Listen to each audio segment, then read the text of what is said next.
Few design details in automotive history are as iconic as the Lamborghini Countach rear wing. It's big, it's bold, and it defined the bedroom wall posters of an entire generation. But here's the wild part. The famous V-shaped wing was never part of the original design. That's right. The original Countach didn't even have a wing. That iconic wedge-shaped poster car of the 80s was wingless.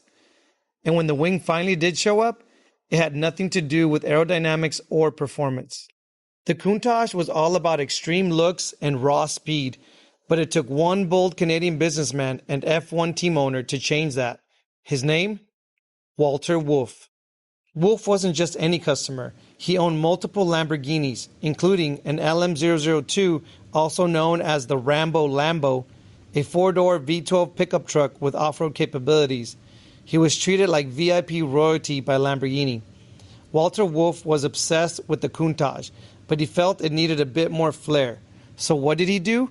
He took his first Countach, chassis number 1120006, and added a distinctive roof-mounted wing. His next idea was to bolt on a rear wing from one of his Formula One cars. Spoiler alert, it wasn't exactly a perfect match. So he contacted Lamborghini and ordered not one, but 3 custom Countaches. And that's where the story of the rear wing begins.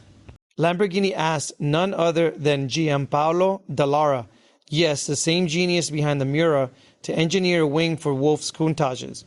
The result? The now famous Countach wing. Chassis number 1120148 was the very first Countach commissioned by Walter Wolf.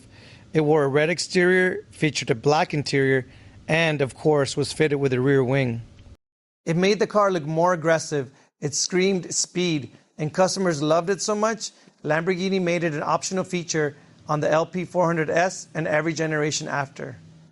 But here's the thing, it didn't actually do anything. Aerodynamically, the wing was useless. Set nearly parallel to the roofline, it generated zero downforce. In fact, it added weight and slowed the car down by several miles per hour. And Lamborghini couldn't afford to re-homologate the car, so the fix? Completed cars were pulled off the line into the factory lot, where workers would grab an electric drill and bolt on the wing right before shipment. 10 minutes and done. In the US, you'd even see mini front wings added, not for aerodynamics, but to meet DOT bumper requirements. Same with those chunky rear bumpers. Some people love them, some people hate them. I prefer the look of the Countach with the wing. Others prefer the original sleek wingless design. So the most legendary wing in supercar history? It was never part of the original design. It was born from one man's obsession, became a global style icon, and served almost no practical purpose. And honestly, that just makes it even cooler.